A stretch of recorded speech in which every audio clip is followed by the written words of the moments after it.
Hi, everyone. Welcome to Artificial Entertainment. Now, as you know, selling out is a key thing in podcasting, I believe. Certainly. There's got to be ads, Mason and I are totally okay with selling out, making a little money off this. Tyler, however, seems a bit hesitant. I worship the Mouse Lord. I do not. Far from it, my friend. We're going to have Tyler do a practice ad just to help him learn how to sell out. Yep. And it'll be for the movie Monster Family. We also want to make it clear that we are, in no way right now being paid by Monster Family to put this out there. But we just kind of want to put this in as a practice, Yeah, if anyone wants to give us money to talk about their thing, we'll absolutely do that. Absolutely. I will gladly accept any monies. I have student loans. Help me, please. All right. Harvey Weinstein will pay us money to not talk about his thing. He doesn't have any money. He can't even pay child support. Anyway, read the ad, Tyler. He has kids? Oh my gosh, read the ad. Peter Pan's got kids. All right. In this animated adventure, Dracula opens up a sanctuary for other monsters in which to raise his daughter, Mavis. What? Wait a minute. That's the plot to Hotel Transylvania. All right, let me try one more time. Oh, the dear. kids across the street notice that the house across the street has become a monster. That's Monster House. That's Liam Neeson becomes a young boy's imaginary monster who calls to him every evening in a monster Monster Party. What is this movie called? Now, if anyone ever tries to have us do an ad, you can't read synopsis. All right, I got it. I got one more. So, all right, got the one world more. of Monstropolis screams power the entire electrical grid into a young girl named theme Boo. song. We're doing the theme song.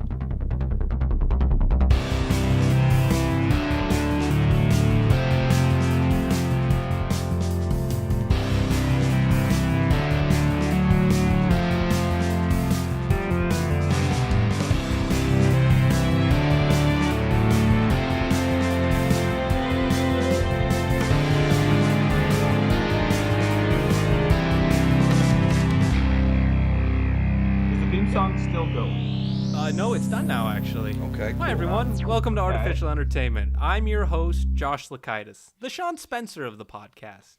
And here with me are my two Burton Gusters, Mason Betterly and Tyler Yaney. It's all a psych reference. Some people will love it. Did you get that reference? I didn't get that reference. I don't know what he's talking about. You guys should watch Psych. A stroke? It's not that bad. It's pretty good. All right. Okay. There's an episode with Tim Curry. It's fun. You had me at Tim Curry. There you go.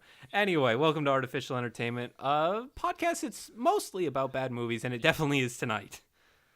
It sure is, Winnie. You had me at Tim Curry. It sure is. Oh, you guys aren't pandering at all. I think it's time to talk about a little trailer that is still yet to make an appearance. Oh, the Han Solo movie, you mean? The Han Solo movie. I wasn't talking about that. Did that not come about? Out yet? We talked about this before we recorded. It's a good sign when a movie has 3 months to release date and they're ashamed to show. Whoa! Pump your brakes, there, kid. It's coming out in 3 months. It comes out in May. Oh, I don't know what. Man, March, April. No, I'm right. I am so thankful I didn't get cast as Han Solo. I remember you asked me, "Hey, bud, would you want to help me film an audition for Han Solo?" And you couldn't use the audition because Winnie was laughing so hard. But now we affectionately refer to Han Solo. We refer to Mason as Han Solo in our group chat. Not Han Solo. But yeah, no, it finally does have a premiere date for the trailer. It's coming out the day after the Super Bowl during Good Morning America. Oh, because more people watch Good Morning America than the Super Bowl. That was a good marketing. No. Exactly. Let's be honest here. They didn't have the money to pay for the Super Bowl spot because they wasted it. Oh, come on. Disney doesn't have the money to promote something. You're a silly goose, you are, Mason Betterling. It's such bad planning. Why not do a teaser trailer at the very least at the Super Bowl? Because it's like $1 million a second or something. Disney's got the money. Just 2 seconds, 2 million. Yeah. It's a lot something because like that. It's something ridiculous like that. Someone please correct us in a comment on one of our forms. I looked at doing an artificial entertainment trailer during the Super Bowl, help get the word out, but it's just a little out of our price range. Well, I mean, but if Tyler keeps doing these great ads, we might actually be able to pay for it one day. At this point, you got like 4 ads in one right there. There's so many movies with but monsters. Not for the right product. You didn't give me the plot synopsis too well. I couldn't remember. Go. I know. There's monsters and they're calling and it's a mess. It's madness. Oh boy. A lot of monsters in this. So the other piece of news I wanted to touch on real quick is apparently some DC fan groups are planning on sabotaging the Rotten Tomatoes for Black Panther. What will that accomplish? What? I don't know. What will it have wrought? And wait a minute. By the time this is out, wouldn't the Super Bowl be over? Wouldn't that advertisement for the Han Solo film be we can out? Come back and record. I'm so upset that won the game, or I'm really happy that won that game. Did you see that one play with the? Tyler, do you even know who's playing in the Super Bowl? Hey, wait, guys, pause. We gotta record the Eagles, Patriots. Well, now you just gave him the answers. Oh, well, I'm sorry. Bears. I'm trying to... Bears. Okay, all right. So before we get into the... Mason's going to be in my voice. That's great. Well, yeah. I'm so glad people aren't going to notice. Patriots. Look, the podcast isn't high quality. I hopefully, no one will notice. It'll be fine. Well, who knows? We can't even afford to get a decent movie sponsor. It's great. Yeah. Well, sponsors work where we don't pay them to talk about their movie. They would pay us, right? Oh, so I gave Irish Springs all that money for nothing. Yep. You're so I don't even know who that is. Okay. So, before we get into the 2 Doctor Who movies tonight, Tyler and Mason both saw The Shape of Water. That was like a month ago at this point. Yeah, really. Like it. So they wanted. Do you guys still want to talk about it, or is this a bit too old? I mean, I guess we can dabble. I'm not very passionate Allow me to about defend a movie that's been nominated for Best Picture. This movie's so hard. Yeah. Mason, my dear boy, what did you not care for? I didn't care for the 2 protagonists in the film. The fish monster and the lady, or the fish monster and the gay guy? Spoilers.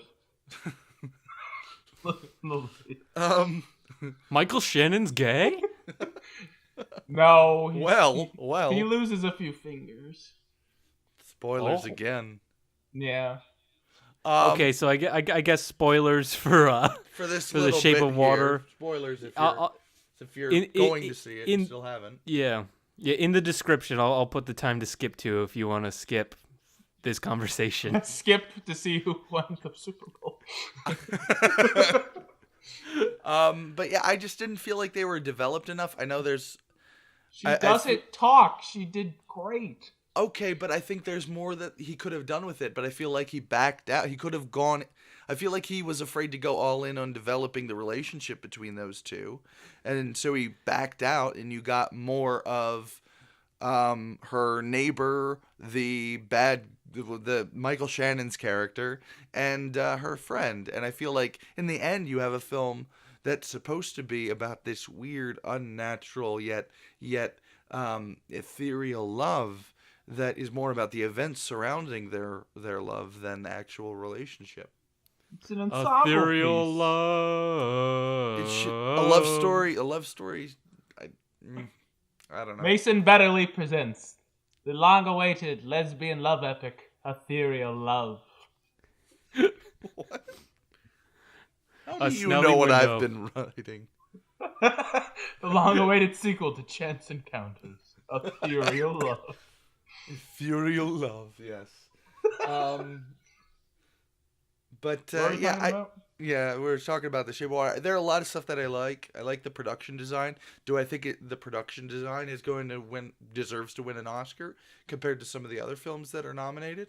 No, I don't. Oh. I enjoy it. There are certain things I like about it.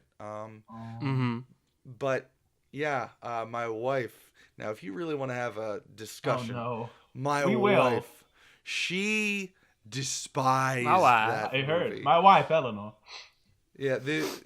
So, I thought we were both having an okay time, and I looked over at her, and I smiled, and she's like... I have been on dates like that, my friend. So I look at her, and she's like, I want to freaking die. Why did she hate it that much? She just hated it. Charming, I don't think it's a charming film. Like, I'll say good things about it, but do I think it's a charming film? No, I do not think it's a charming film. Paddington 2 is a charming film. Go see that. No one's disagreeing with you there, but it's Sally Hawkins keeps her clothes on in that one. Yes, you have the same actress in and water. Another CGI creature that she falls in love with. No. The creature in Shape of Water, for the most part, is practically done, I thought. Yeah, no, he is. Yeah, it's a costume. His eyes are really computery. Okay, there are CGI elements. Yes. Yeah, so, okay, maybe so they it's like Ewoked Simon his eyes. Pegg's character in The Force Awakens, where you had a nice practical costume, but they put CGI all over it. Exactly. In some way. So what I said was true. From a certain point of view. Yeah, so it just didn't do it for me. But knowing she hated the movie when it got to the funnier.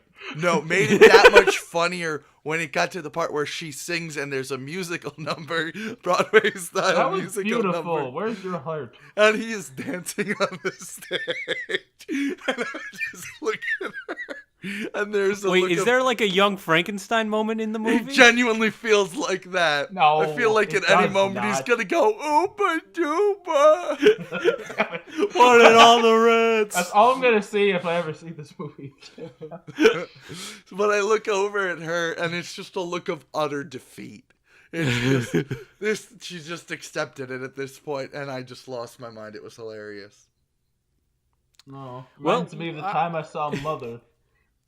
Now, if I could give in my opinion of The Shape of Water, I went to see it last weekend, but I tripped and fell into the post, and I just stayed there. And that was a wonderful movie.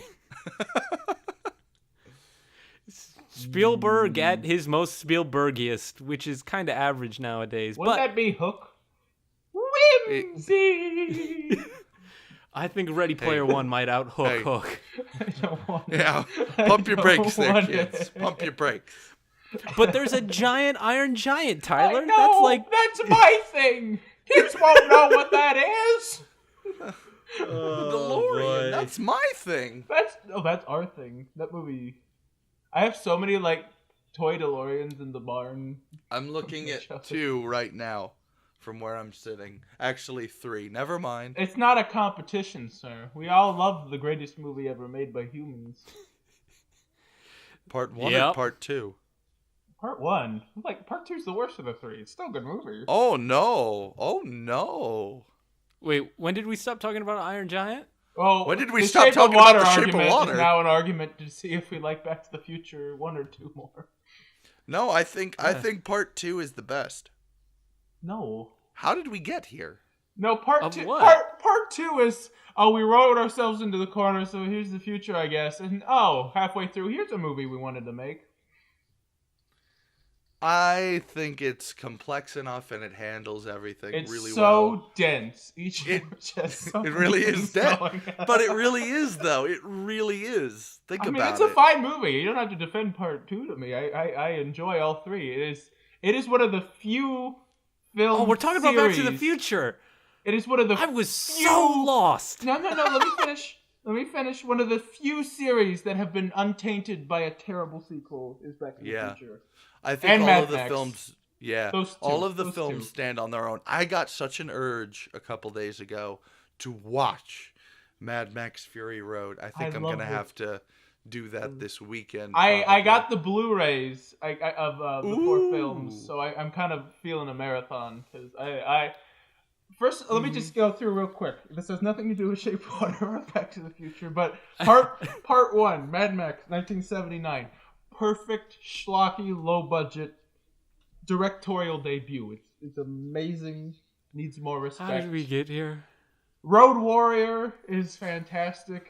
And Thunderdome is schlock that I just love so much. And then Fury Road is just perfecting the formula. So, but hey, Mad Max, I highly recommend everyone. Because like, for 30 years, no one expected there to be a 4th Mad Max and it to be a masterpiece. And then George Miller, and his being like 116 years old, is like, I can do it better than these kids today. And he did.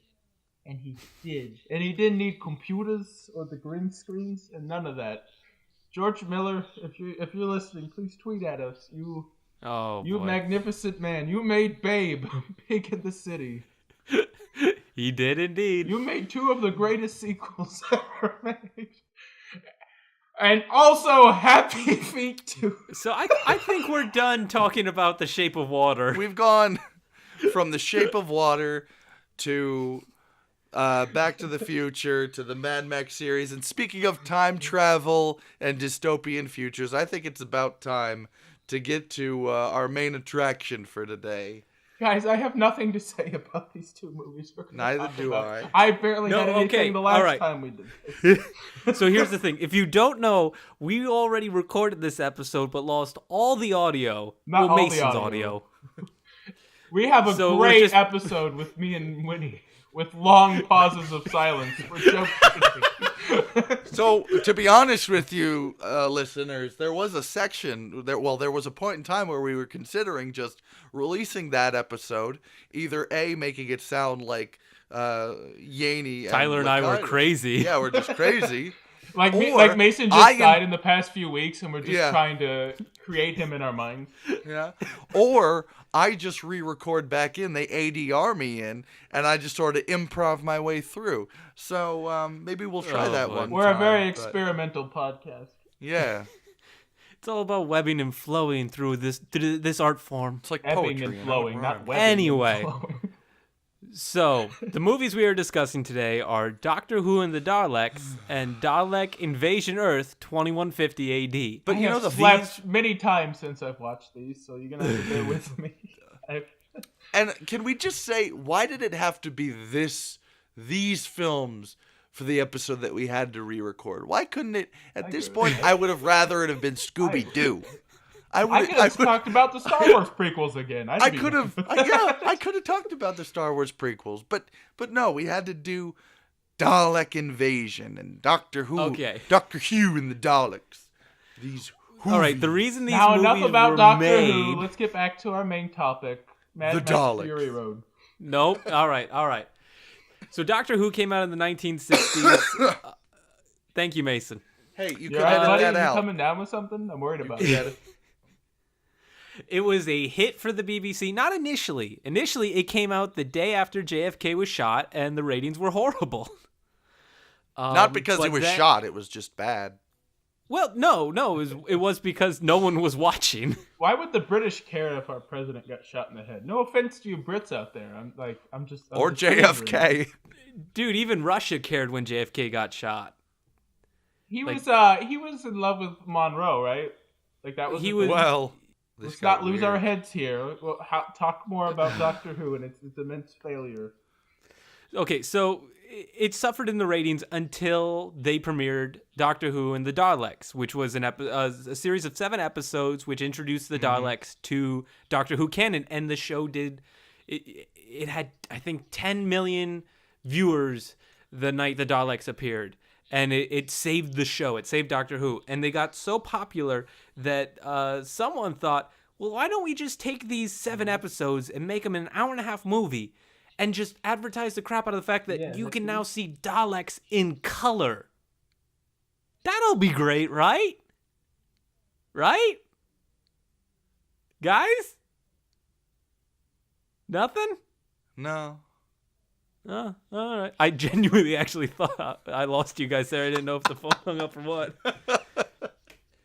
So, Hello. Hi there. Hey. We went out for a minute. So about this Doctor Who, what is he? Anyway. Who is he? Oh my gosh. He's a Time Lord, right?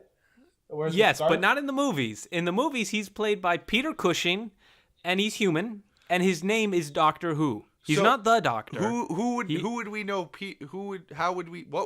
Peter Cushing from? You know the answer. Why are you asking me? He was in a film a couple of years ago called Rogue One. Rogue One. Mm-hmm. Yes. He's Grand Moff Tarkin. It was his dying wish in his will to look like a video game cutscene. Exactly. So he was Tarkin in the Star Wars movies. No Tarkin in the rear. Oh my goodness. All right. I don't know what that means. I don't either. Please get on with this movie. I don't want to talk about it. All right. So it's been over 2 weeks since we watched these movies. Rather than just describing them and going through the plot, I've actually found here I can tell you the plot to both films simultaneously. Like, so I tell the plot of one and you tell the plot of two, and we talk over each other and get it over much faster? No. That's no, brilliant. I realized they're the exact same plot. Here, let me read this to you. Yes, they are. Here, listen. Doctor Who, with the help of his 2 female relatives, kidnap a young man against his will and travel to the future in Doctor Who's time machine called TARDIS, wherein the Daleks have taken over. Doctor Who and his companions wander around bland and uninspired sets until they are captured by the Daleks, but manage to escape with the help of a resistance. They team up with the resistance to try and find a way to defeat the Daleks, who try to detonate a bomb.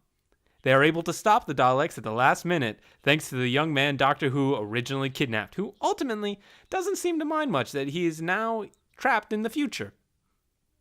That's good. Did you write that? Yes, that's the plot of both films. That's good. Wow. So what I think would be fun, instead of just going over both these films, I have written questions, and I want to see how much you guys can remember of the films. I like this much more than what we did last time. Please ask away. Which was just talking about the movie, which is almost as bad as watching it again. Because I got nothing, except that she smears poop on a Dalek. Oh, yeah, I remember that now. Right in the eye sock. I don't know what I'm saying. Eye socket. That's the way the Dalek likes it. All right. The first question is, what was the name of Doctor Who's youngest granddaughter, who was the only good actor in either of these movies? Penny. Susan. Susan is correct. Dang. Yes. Penny was Inspector Gadget's nephew. Niece. Oh my goodness. Penny went through with the operation. We're very proud of her. I was gonna say she could be a nephew. We don't know. 2018, Penny. You reach for the stars, baby. All right. So what was the name of the other female supporting actress in Doctor Who and the Daleks? Yeah, that's the first one, right? Yes. Yes. Okay. All right. I can give you. Well, give us like A, B, and C answers. Okay, well, in one film, it's Barbara, and in another film, it's Louise. So, who was it in the first one, Doctor Who and the Daleks? Louise. Barbara. Nope, Louise was the niece in Invasion Earth. Barbara was the granddaughter in the Daleks. I didn't think you'd just tell it like it is, but you did. Yeah. All right, and now what was the name? Why did you form it like a question? You guys, I asked the question, you answered. Mason got it wrong. Tyler got it right. Who is Louise? Louise was one of the niece. No, I'm answering the question in the form of a question. Well, that doesn't help. We're boring and confusing the audience, just like the movies. This is great. All right, number 3. What was the name? What was the name of the supporting male actor in the film? Peter. Jonathan. John Peters. All right, I'll give you the two, and you have to figure out which one went to which you got to film. throw in an extra name just to kind of mix it up. All right, okay. Was it Peter, That's Tom, Ian? Oh, darn it. So wait, who was the guy in which one? That's the guy who's in the doll costume, right? Yeah, that's what I'm asking. The Dick Van Dyke ripoff in the first one. Is that what he was supposed to be? Ian. I mean, it was a lot of failed slapstick. Was it Ian? It was Ian. Yes. Nice, Mace. You remember things from 2 weeks ago.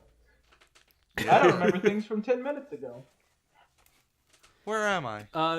This is more of an open-ended question, but can you describe Doctor Who's personality in these movies? Oh, well, yeah. Impulsive. Absent-minded. Nothing like any Doctor Who, or any of the doctors we've seen on the show. Yeah. He wasn't charming, and he didn't do much. He did absolutely nothing, especially in the first one. Oh shoot, I forgot to look up the movie, but there's like a Journey to the Center of the Earth movie that he did. Peter Cushing? And MST3K actually riffed it in the new season on Netflix. Oh my gosh, I might watch that tomorrow. It's a good riff, but he's playing the exact same kind of character. Can I make a confession to you both? Of course. When I watched these movies like a couple weeks ago, or whenever we did this, I watched the Riff Tracks version. And it made it a much easier pill to swallow. I ended up watching the Riff Tracks version to like help me remember, because I didn't just want to sit through these movies again. It was I couldn't find them online because I was watching them at work, and I didn't want to get my work computer a Trojan horse. I'm like, I'll just rent them on Amazon. And it was $2 for the regular version to rent, or $2 for the Riff Tracks. I'm like, I have to pay for this crap. I don't blame. At least you finished both films, unlike someone. Which we're referencing something that no one, the audience has seen. Yeah, Mason gave up on the second one like halfway through. I had not to. even. It was about halfway. That was so bad. It was just They're both bad. no. Come on. I use Letterboxd pretty much religiously on pretty much every movie I've watched. It's sort of my New Year's resolution. It's a great app for our listeners to go through and kind of keep a catalog of the movies that you watch. My review for that movie is just, I couldn't finish this film. It's the Antichrist of movies. Which I don't understand. The second one is much better than the first. I shouldn't say much. Yes, because it's not on terrible soundstage sets. They're like in London, it's much more interesting. When I watch the first one, I feel like I'm just watching a cheesy episode of old Star Trek because it pretty much looks like it. Yes.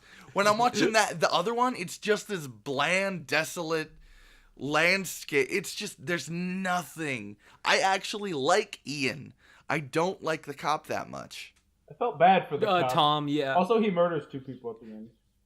Does he? He whacks him on the head like real hard, and for all. No, he knocks him out. He knocks him out when he's thwarting that bank robbery. He doesn't like gently tap them on the head. Like they're gonna at least have a concussion or a very big. To be fair, he was much more kidnapped than Ian was. No, I felt bad for the cop. Ian kidnaps himself. He fell on the pole sticking out of the ground that controls the time machine. Yeah, the cop just kind of falls unconscious into the TARDIS, and they're like, well, in the second one, I will say, the production design is better in the second one. I'll give you that. I love how the second one opens with the cop just falling into the TARDIS, and the Doctor Who's just like, oh, well, we can't push him back out. We're traveling through time. He's coming with us no matter what. Someone will steal his clothes if we leave him outside. But, like, okay, so TARDIS in this, it's not even called the TARDIS. It is TARDIS. And the interior it's so poorly designed. It just looks like a garage with a bunch of computers shoved in it, as opposed to in the show where it is a very central design around the main console in the middle. It's like you just said, all right, do we have any science fiction props? Oh yeah, we got some in the back warehouse. Do you want me to bring it out? No, just leave it in there. We'll film in there. We'll bring the cameras. It'll be great. We'll bring the cameras. Mr. Cushing's already on his way. It's not worth it. Just leave it in there. We'll arrange it. We'll put some wires over boxes and whatnot. But that'll be it. All our crew are union, and they need time for tea. So setting up's just a bother. So we're just gonna leave all these test tubes and whatnot all over the bloody set and just turn on the camera. Looks great. The next question is, what does the doctor break so that they can go see the My city? spirit. Oh. The mercury tube. The fluid link. Ew. Fluid link. Doctor, you broke your That was fluid in the link shape all of over the water. floor. That was the shape of water. Oh. What was the name of the alien species that Doctor Who and co help fight against the Daleks? You mean the Vulcan-looking fellas? Yeah, Not Vulcan. Well, like in the movie, They look like cheap Star Trek. Yeah, they really do. They look like David Bowie if you painted him yellow and gave him really bad Beatles hair. I swear he's had that outfit. I found out, I was reading, because all these characters have really low-cut shirts, all the males. Yeah. And if you notice, they're all hairless, and those actors got paid extra to shave off all their body hair. Oh, poor Mace. Oh, that would be terrible. Anyway, do you know the name of the species? The naked mole rats? I don't know. Give us a hint. It starts with a T. Ah. Sure. The Tarkins. The TH. The Thandarians. The Thulls. The Thull. Someone was peeing on me in the bathroom full. It's so hard to, because the Daleks sound terrible in this, and I couldn't figure out the name of the species because it sounds like the Falls, the Paws, the Mash Flinging, and the Blessing. I will grant you, the Daleks sound terrible, especially in the first one. Yeah. And why is that? Why is that? Please tell them this fun fact. Wow. It's because the director didn't understand that the Daleks' lights on their head only light up when they're talking. So the director just had the lights go off randomly. But the Dalek voice actor, who's the only person they brought over for the show, insisted that that's how it must be done. So they had to rewrite all this dialogue and re-record it in post to make it work. And that's why everything is so choppy. Having PST. PSTD? Well, how about that? No, that's not right. PTSD. Sorry. UPS? IHOP? KFC? Yeah, that they were by far the worst part. So I'm not sure why they were the appeal, because their voices were like a migraine with each word that got progressively worse. I've never understood why Daleks are considered so cool and interesting. They're just evil R2-D2s. Yeah, they're more useless evil R2-D2s. If R2-D2 only had a plunger attachment, that's a Dalek. I believe R2 can get through a desert. I don't believe the Daleks can get out of the building, so I don't know why they're supposed to be threatening. Yeah. Oh, speaking of the Dalek city, that they for some reason they can't leave because they can only move on metal floors, which they kind of just throw out in the second one. It's a huge design flaw for your suit, right? All right. So about the Dalek city, what brand new fad was used as set decoration in a few of the Dalek scenes? To help it really feel futuristic. I'm gonna need help with this one. It's something humans were 60s. Really into in the 60s lava and lamp. 70s. Lava yes. lamp. Bam. There were Nailed 3 lava lamps that they just keep moving around the Dalek like the main control. Like the Lance Bass bobblehead. I don't know what you mean. No one Mason. will get. I know, but I get it. Well, all right, then we're moving on. I guess we're Check not out Tyler Yaney Slash on YouTube. Smash that like button. That's Tyler's college thesis film, and in it we hide a Lance bobblehead in practically every shot that we can find. Yes. Is that available on YouTube? I thought you hid it so that no, people it's can't public. find it. When I realized it wasn't going to go to any festivals or anything because I'm not done with it. Oh, good. I'm glad it's public. It should be public. The world should see that. Is Hitchhiker's Guide to the Forest public? I forget what it's called. I think out of the three of us, I'm the only one that hasn't made my thesis film public. People have asked for it. I wanted to let you know that. They have? Your girlfriend has because she's in it, but other than that... Oh, people, whenever I show the Slash VHS, they always see the commercial. I was like, that looks like the best one out of these Oh my gosh, here. I gotta track down my Slash VHS. Basically what we I'm did gonna after be doing Tyler's some thesis reprints film... and actually blank tapes for you guys. We nice. Yeah, we put it on some VHSs just for fun. Mine's actually recorded over Jingle All the Way, so... Isn't that how Bren watched it for the first time? No, she watched it online. She loves it. You have a whole like small group of people on Long Island who are major Slash fans. That's great. Also, they like my movie. I'm not laughing at that. Is a guitarist for you youngins out there. Ask your grandpa. Go to your local library and look up who Slash is. Oh boy. Anyway, moving on to Dalek Invasion Earth 2150 AD. Anything else? So they never actually reveal the planet name in the first one. Yeah. But then on the show they actually talk about what the planet was called. So they wrote it into the second movie. What is the name of the Daleks' home planet? Omicron Persei. Oh shoot, I didn't write down the answer, but you I think don't know I know either. No, I believe. Does anyone else want to guess? You'd be a terrible Jeopardy host. Is that right? Hold on. Tyler, you know that cuts me to the core. I'm trying to be the world's next Drew Carey. You just Price is Right. It's not Jeopardy at all. Oh my god. They don't even ask trivia questions on The Price is Right. All right, I admit it. I've never seen The Price is Right. All right, I screwed up. I'm sorry. No, the planet is called... Pets, kids.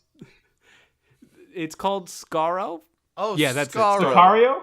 Sicario. No, I not need to see Sicario. that. I want to see that movie.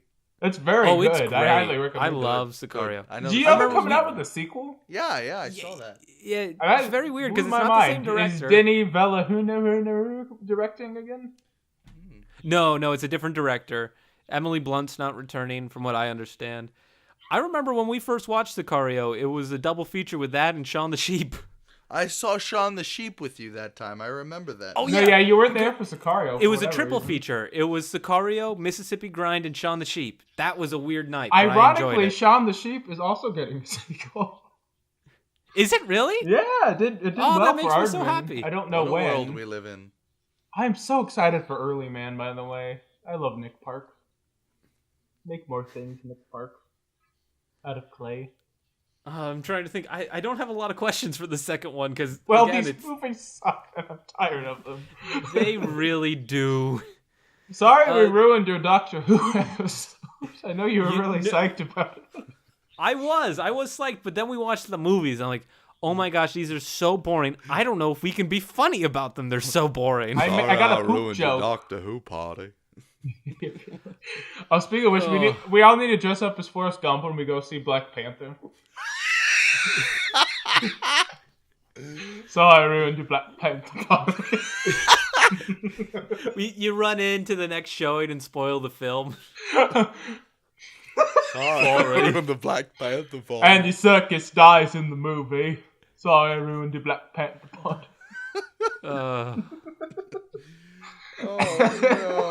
Oh no. That would be great. I mean, we'd be killed immediately by the crowd, but it'd be a heck of a way to go out. It's got the highest pre-sale record, which... Well, there's I'm looking forward to it. You know, there's I'm not going to lie, I'd never heard of him before Civil War. Oh, no, he's like the smart one. Like, I think he is the smartest... Within the realm of the comics, he's the smartest person in the Marvel universe. Or smartest man in the Marvel universe. Because obviously there are a bunch of celestial beings and what have you. In Wakanda? No, in the Marvel universe. You got Ego and who else? Oh my gosh. Spoilers. You have Uatu the Watcher. You have... I forgot about him. Who was that skull in the first movie? Because that was a celestial, where it's like a planet that's also like a skull. Oh, Nowhere. Yeah, that was cool. Yeah. James Gunn needs to make more movies. Why I didn't he would make a Doctor Who movie? Well, ladies and gentlemen, I think we're done with Doctor Who for the night. And, Really talk about really it. good riddance. These were terrible. I do not recommend anyone goes and watches them unless there's a riff tracks over them. Then they are tolerable. They are. best. I laughed quite a bit at that. Yeah. Oh, I need to make this reference because we did on the last one. There is a fourth wall breaking bum in the second one. Oh, yeah. That was so good. Because the second one opens with a robbery, and this bum sees a police box, and he runs up to go call the police. But of course, it's the TARDIS fading away, and he falls over and gives a look to the camera that is just happened again. I have it on my phone This is my life. Yeah, no, it looks like that music should be playing. Absolutely. He knows what kind of movie he's in. The things that go on in this city, London, what a town. At least I'm out of this movie early, folks. That's the least I can say for I you. can't imagine paying money for this even in the 60s. Like they bombed, didn't they?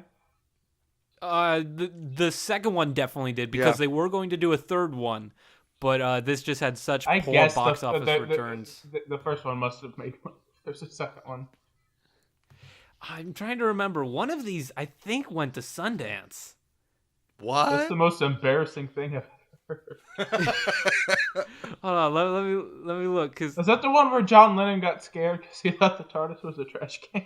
it was the Daleks, not. The TARDIS. Not, I don't know. he didn't get scared of a blue police box. I don't know the difference. He was going to make a phone call on the telly and then went back in time.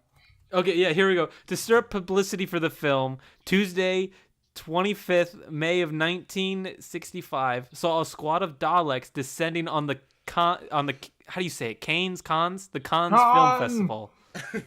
Amongst the startled attendees to encounter them was John Lennon.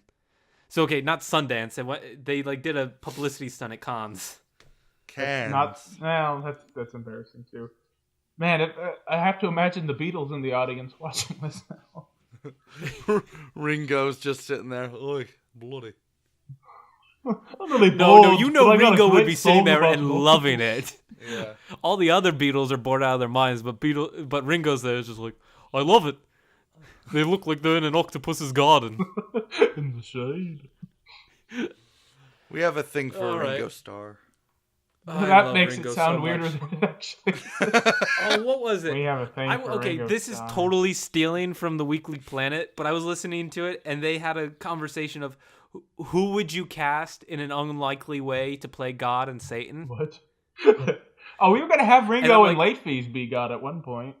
That's still my hope. Well, If he and, lived that long.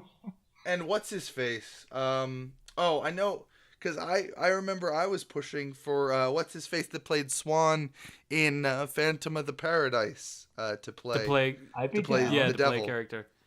Yeah, a cartoon that we want to make that no one knows what we're talking about. Yeah, You should check out that pilot online. I'm sure it's online somewhere. it is. We can actually share that on our Twitter. Yes. Yeah, I'm on the Twitter now. Is Mason not on the Twitter? I'm loosely on the Twitter. He plugs it. I do. Find him. He's at good old Price, but we'll get to that later. Mason, I did want to ask, since we are talking about Doctor Who, it would be great if we could upload that old Doctor Who parody we made in college no. to the Artificial Entertainment YouTube channel. Can you tell them the story about that? Paul Williams. Paul Williams is who I wanted to play the devil. Moving on, though. Yeah, so as some of you probably know, the three of us went to Liberty University. A controversial school, to say the least, Yes, nowadays. especially nowadays, yes. So there's a lot of controversy surrounding our school. But one year they had a talent show that was like, hey, do something British themed. Yeah, so the we theme did was British invasion. Yeah, those Yeah, so themes we got do- more vague as the years went on. Yeah. This is true. So Mason and I did a Doctor Who parody that was also a musical, and I don't know why we were so into the producers at the time. I don't know. Were you into the movie version? I like the movie version.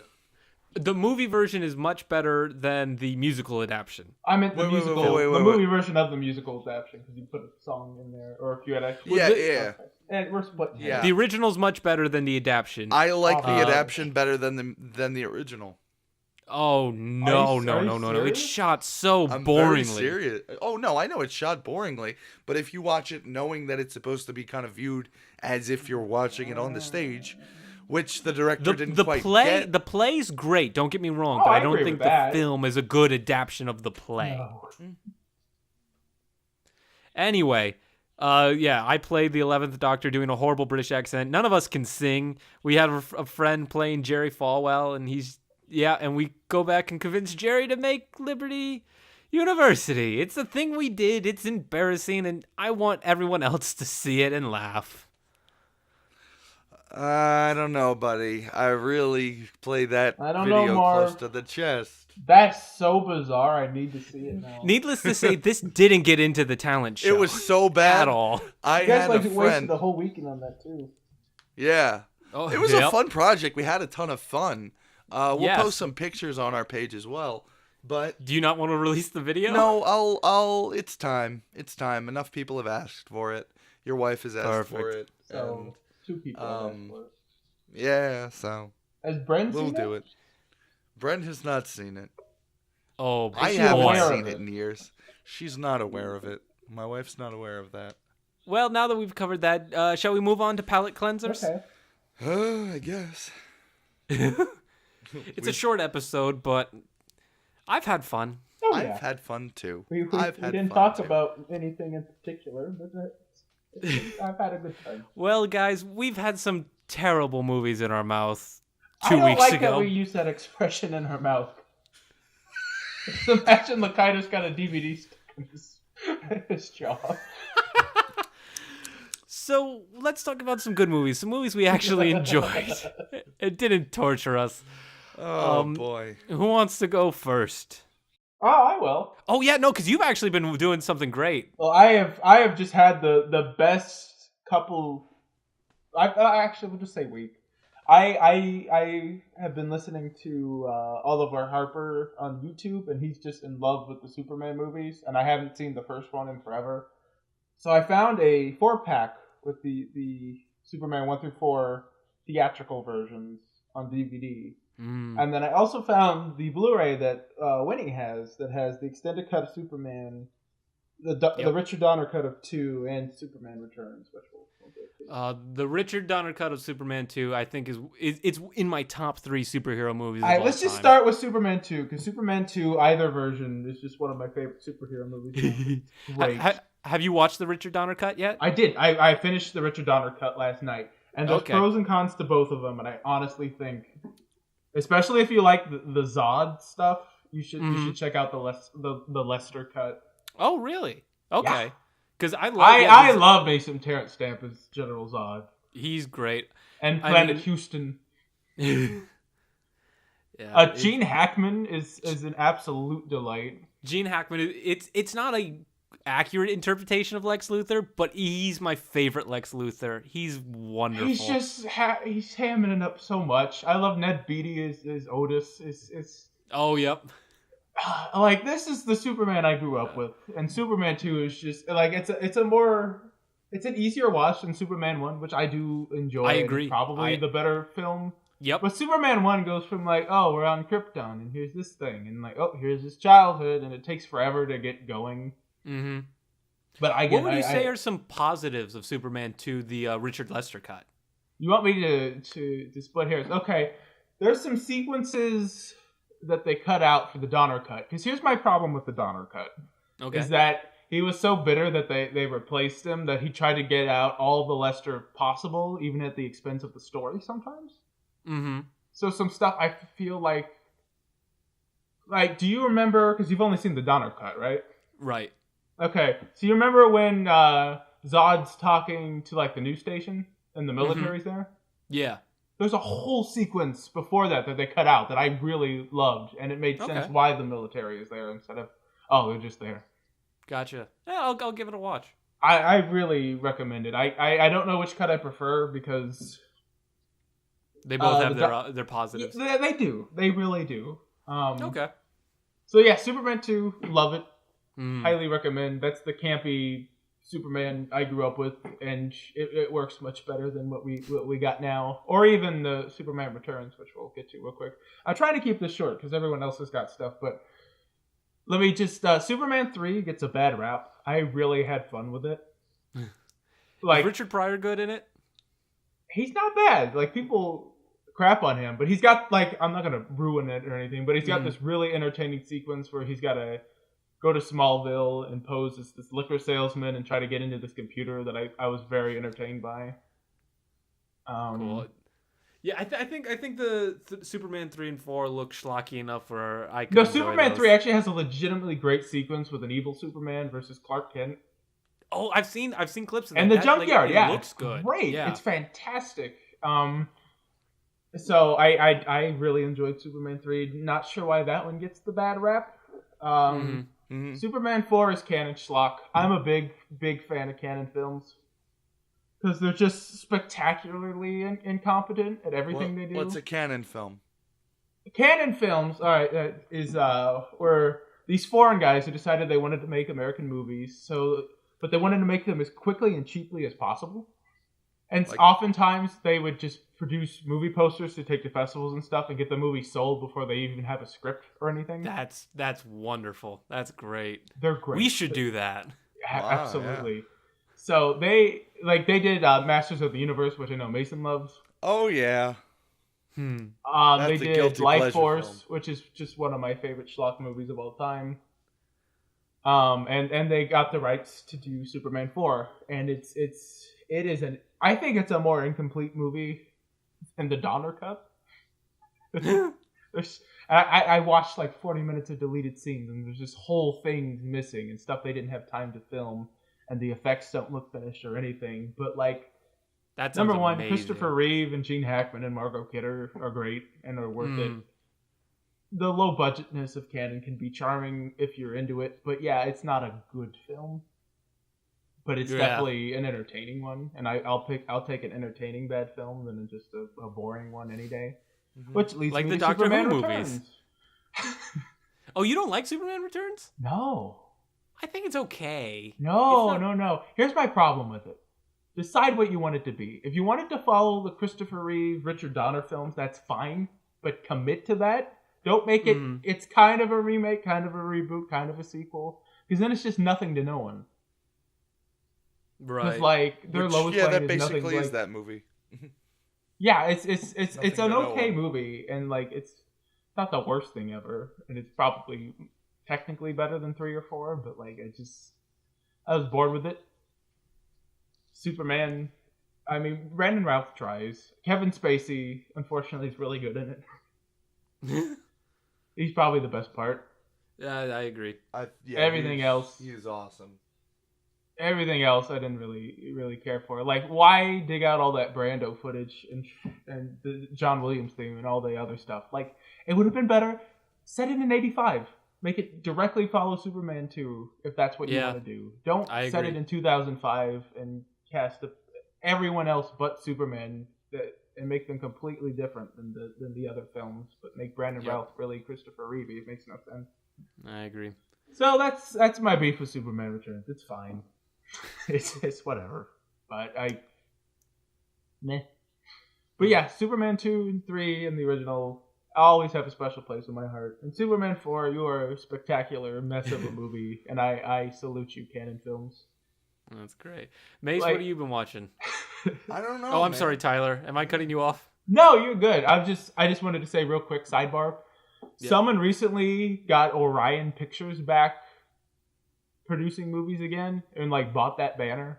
If we ever become a successful film company, I want to buy the rights to Canon Films and just release all our schlock films under that label. That would be great. I would be so okay with that. For me, I got to recommend Paddington 2. I can't wait. Last episode the last episode that we lost, I recommended Paddington, and having not yet seen Paddington 2, and now I recommend them both completely. They're the best family children's films that have been released this side of 2010. They're just absolutely wonderful. They're so charming and creative and heartfelt. They're great. Just go watch them. The first one's on Netflix. It's so worth your time. Okay. Mason? Yeah, I strongly suggest Paddington and Paddington 2 as well. Those are great family movies. Probably, what's really special about them is I think there's just such a sincerity to them, and they entertain without the brash, rude, and sometimes crude humor that you see in a lot of other children's films nowadays, family films nowadays. So it's really remarkable that it's able to accomplish that. It's just such charming films. But yeah, other than that, I really haven't found myself watching anything too remarkable as of late. The most interesting film I've probably watched, probably there's been a weird lull in the past few weeks here, but everyone has one. Yeah, it's everyone okay. has one. But I did watch Lars and the Real Girl. That's a great movie. Ooh, that is a very good movie. You've seen that before.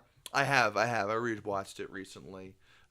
Great movie. Check it out if you get a chance. Ryan Gosling is the protagonist in that film, and it's a great I want to say introspective kind of film. I don't know, it gets me personally introspective after watching it. But then the other film, if you can't tell by my voice and my coughing throughout the episode, I recently had a sick day, and so I came home from work, sat on the couch, got a bowl of hot soup and tea, and I watched a film that was a wedding gift from Mr. Lakaitis. As many of you know, I am an avid fan of the Disney and Disney history. We'll be going into the deeper annals of how deep that goes in later episodes, I'm sure. But he got me a film that is very hard to get, and it is The Song of the South. It is a very controversial film, and understandably. And if you feel, that it is. If you have seen it and you feel that you feel negatively towards it, you're completely, I completely respect your opinion. If it helps, Disney didn't get any money from me to buy this DVD. It was not a legally purchased copy. Yes, it was. If you don't know, the film is actually banned in the U.S. So to get a copy of it, I think you have to. There's some sort of rigmarole. Gotta know the right quite people. Honestly, I don't know how he got it. I don't want to know how he got it, but I have it now. I personally, I grew up watching the bootleg VHS copy of it, and I loved it growing up. I love it now. There's a lot of misinformation that goes around with this film. A lot of people think it glosses over slavery. It doesn't. It is set post-Civil War, so that it's not a. Everyone's saying they're singing they're happy slaves. That's not the case. There's no slavery going on anymore. It's post-Civil War. It's during the Reconstruction period, and what the film is really about, which I think a lot of people gloss over, is a relationship that it's about a friendship that goes beyond creed. It goes beyond so many differences, and friendship that stands in the face of adversity for many reasons. And I think that's something beautiful. It's got some incredible animation, some great live action and animation bits. I'm sure you're familiar. And the classic song Zippity Doo Dah, Zippity A. Yes, some great songs there. So cool. If there's any way you can track it down, check it out and form your own opinions on it. Wonderful. Really? Awesome. Well, I think that's our show for this week. We did get a question, but I don't want to just gloss over it, so I want to save it for the next episode. Okay. All right. I guess we'll wait. I will wait with avid anticipation. I hope our fans will listen with avid anticipation. Great. Tyler, real quick. Tyler, do you want to tell us what next week's episode is? Here. Oh, I do. Well, not next week. Next episode. We got 2 movies that are the same movie, kind of. So, next episode, we're going to be reviewing The Thief and the Cobbler terrible musical cut starring Matthew Broderick and Jonathan Winters from 1993. And we will also be reviewing Richard Williams' original vision using as much finished animation as possible, mixed in with some storyboards and unfinished animation called The Cobbled Cut. I'm very excited to do this. Awesome. But now, if you would like to ask us a question that we promise we will answer, you can email us at you can email us at artificialpod@gmail.com, or you can tweet us at artificialpod on Twitter. There, I got it out. Now, if you want to follow us, I'm at Josh_Lakaitis on Twitter. Mace, where can they find you? I am at Good Ol' Price. I'm on Instagram and Twitter now and then, and pretty much anywhere. Or you can check me out as Mason Betterly on Facebook. And yeah, that should be it. You should probably find me by then. If you don't find me by then, we have a problem. And Tyler, you've gone and ruined our only running gag on this show. Have I? You went and got a Twitter. Do you want to plug said Twitter? No way. Twitter? Tyler, where can they find you? I'm taking a Tumblr, so it's there somewhere. I don't know. I don't even know what that means, but I don't either. Tumblr's a thing that the kids are on. takes a tumbler. All right, everyone. Well, thank you again to Sam Martin for our theme. Thank you, everyone, for listening. It has been great. Be sure you're spreading the word out there. Yes, please give us a review. It helps us be seen. The good word. All right, everyone. Thanks for listening. God bless. We'll see you next time. Good night, everybody. Hey, did you guys hear we are still the least listened to? I looked at the list. We are the least listened to.